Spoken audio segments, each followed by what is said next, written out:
Yo, it's Rob here from Showdown. Today we are ranking the first commanders in One Piece, man. Let's get right to it. Alright, so this list is already looking crazy. We have some of the best second in commands in all of One Piece. First up, it looks like we have Shiryu from the Blackbeard Pirates. Now, when we talk about Shiryu, we can mention the Payback War against the remnants of the Whitebeard Pirates. They won that. One could assume that Shiryu went up against Flower Blade Vista, which is very important because we've seen Vista go back and forth with Mihawk during the Marineford War. Now, we don't know what this truly means because obviously Mihawk wasn't going all out, and I no longer have Vista in my top 10 swordsmen in One Piece. But the fact that the Blackbeard Pirates were pretty much able to demolish the Whitebeard Pirates without really trying as hard as they needed to. Obviously, this is after Teach got Whitebeard's Devil Fruit, but that doesn't matter because Shiryu did not have Absalom's Clear Fruit until after the Payback War. So this is how powerful Shiryu really is. He's a beast. Granted, if we look at the rest of the chart though, I don't know if I can put him at the very top until I see more, but since he has a clear fruit, I think I can put him right in the middle of the pack. I think Shiryu is a solid B tier. Next up, it looks like we have Silver's Rayleigh, and you guys already know what I'm gonna say. Right-hand man of Roger, mastery of all three forms of haki, battled against Kizaru, battled against all of the Whitebeard Pirates in his prime, stopped Marco's attack with a finger with his haki alone, just the Ryo haki coming out. Ridiculous.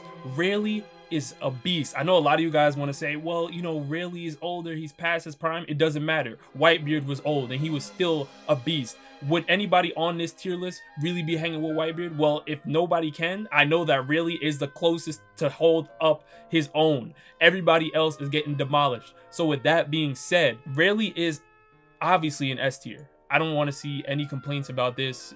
It just is what it is. Even if he's past his prime, his mastery of haki just speaks for itself. Rayleigh is a beast, and Luffy would not be as powerful as he is now if it weren't for this man right here, S tier. Next up, we have Roronoa Zoro, man. Let's talk. Zoro fans, it should be a momentous day for y'all because I'm gonna give some respect to Zoro here. The Conqueror's haki is really the big reason why I'm putting so much respect on Zoro's name, because when we talk about the Enma sword, that's great, that's fantastic. Obviously he was able to cut a cliff with that. We've seen that it's boosted his Ryo haki as well, so now he is no longer in my eyes underneath jjba on the Straw Hats. And then you can add in the fact that now he has Conqueror's haki. His price tag went up for me tremendously, so all I'm gonna say is Zoro is a beast. However, if we look at the chart, is Zoro really ready for that A or S tier? I don't know. Right now, I'm going to put Zoro in the B tier. I think he's a solid B tier because obviously I do think he's in the ballpark of a Shiryu right now. I know a lot of people were sleeping on Shiryu in my swordsman ranking video, but I'm not a part of that camp because if we look at the Payback War and things like that, I do think that Shiryu has to be somewhat nice if they were able to completely demolish the Whitebeard Pirates, because that means Shiryu had to outmatch Vista before he got the clear fruit, which is key. But to me, Zoro's right in the middle of the pack right now. Solid B tier. Give it to me, man. It's time. Next up, we have Beckman, the right-hand man of Shanks. I don't want to hear it. I don't want to hear anybody talking about, well, Kizaru was just playing around with Beckman when Beckman pulled out the pistol. He was just having fun. Kizaru wasn't really scared because he was obviously pursuing people after that altercation with Beckman and things like that. I don't want to hear any of that, and here's why. When we talk about the red-haired pirates, who do they model their pirate crew after? Whose pirate crew was Shanks a part of before he created his own crew? The Roger Pirates. Gol D. Roger. And now this is important because when we look at the Roger Pirates, we can talk about how they were a small crew, but everybody on there was top tier. Now that we look at the red-haired pirates and Shanks' crew, they look like they have a very similar format to the Roger Pirates in that they are a small crew, but every single one of them is top tier. They are very powerful. And if we give Shanks the role of a Goldie Roger, then we already know who the right-hand man is. Rayleigh is to Roger what Beckman is to Shanks. That's pretty much what I'm saying. So with that being said, I'm putting Beckman in the A tier, y'all. I really think he's on that level. The fact that the red-haired pirates were able to pull off the things they were able to pull off, like stopping a war with the Blackbeard Pirates and the Marines both as your enemies, and they still had the ability to pose that large of a threat to these people. So of course I'm putting Beckman in the A tier. Next up, we have Charlotte Katakuri. So this is obviously Big Mom's son. We already know he is the first and the strongest sweet general. He lost to Luffy. but again, he had to injure himself, so people are taking away from that as well. Even though Flampe was in there cheesing the battle as well, attacking Luffy, we have to also understand the fact that Katakuri hurt himself during that battle as well. Now, with all of that being said, we could talk about the future sight. Obviously, Katakuri was able to predict movements even from Luffy's Snake Man at some points in time. Do I think anybody in the B tier and up can see Luffy and Snake Man?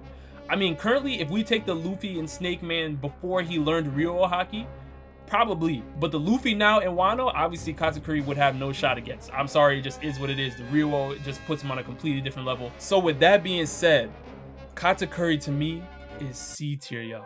I know it sounds crazy. I already know everyone's going crazy right now. How could you put Katakuri so low?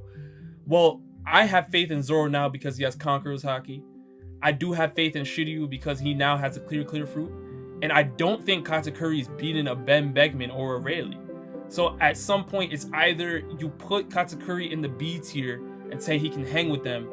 But now that Zoro has Conqueror's Haki, I truly believe that Zoro can probably beat Katakuri now. Because the version of Luffy that Katakuri fought back in Whole Cake is nowhere near the level of Luffy now in Wano, and that is a fact. Next up, we have King, the second in command to Kaido of the Beast Pirates. King is a true beast.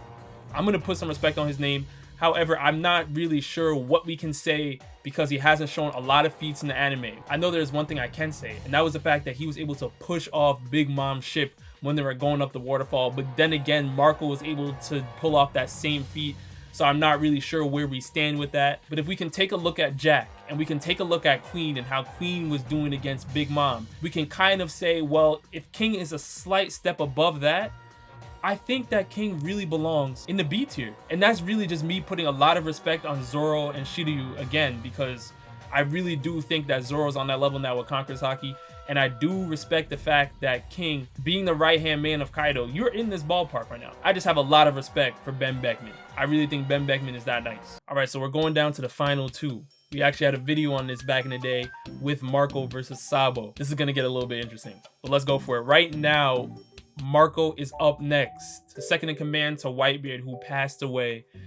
Marco has done a lot. Marco clashed against the admirals in the Marineford War. Marco clashed against Rayleigh back in the day. Even though he was completely outmatched, he was super young, so we'll give him credit there. Marco has one of the most powerful mythical zones that we've seen in One Piece. The fact that he's able to heal himself, regenerate, and box at an elite level. Now, we have not seen a lot of Haki feats from Marco, but the fact that he believed that he had a shot against Blackbeard after he got Whitebeard's Devil Fruit, it makes me think that Marco is really on this level. And now that we can talk about Marco being recruited to fight in Onigashima in Wano, we can also point to the fact that Marco is a key piece in this war as well. The self-healing is what makes me believe that Marco is a top tier beast, but there's also the fact that he was kind of chilling after the Payback War. I wasn't really seeing any training coming from him, and I have not seen a lot of Haki feats. So right now with Marco, until I see more Haki feats, I do think he's in the Katakuri C tier bracket. I think that's a fair place to put him, because right now, Marco versus Katakuri is a fair conversation. That's not just a Marco stomps or Katakuri stomps. That is a fair conversation. Marco versus Katakuri. So I do think he is in the C tier. No disrespect to Marco, because I do think he's nice. It just really comes down to me needing to see more Haki feats. That's all it is. And lastly, we got Sabo, man. Of course. Why not? Let's talk about Sabo. I'm one of the few people out there that when it comes to Sabo, I give him a high amount of respect. Because when we look at the Revolutionary Army and how things are set up, if Sabo is the right-hand man of Dragon, has been training underneath Dragon pretty much throughout his whole life, learned Fisherman Karate from a young age, was able to master Haki at a young age, then added Ace's Devil Fruit in Dressrosa. So now he has a Logia style Devil Fruit coupled with the Haki. And remember, Sabo in Dressrosa was just learning how to use the Devil Fruit. He barely even had time to practice with it and learn how to use it to its full potential. So imagine Sabo really having some time to really lock in with the Devil Fruit. And we don't have to discuss Sabo's Haki because we know it's there. People like Fujitora, people like Burgess, these were people that Sabo was fighting. While he just got the Devil Fruit, he was still testing it out and he was chilling, having a good time. Burgess got bodied. And this is somebody that is a key figure on Blackbeard's crew. So when we talk about Sabo, we have to put some respect on his name. I do believe Sabo is on that level. Now let's look back at the chart. I know a lot of people are looking at my B tier right now saying, well, Shiryu's there, Zoro's there, King's there. Where do you have Sabo, Rob? I'll tell you right now. Sabo is A tier, y'all. Sabo is A tier. Now I know some people are shocked at me putting Sabo in the A tier because there was a debate back in the day with Marco versus Sabo, and I actually went with Marco.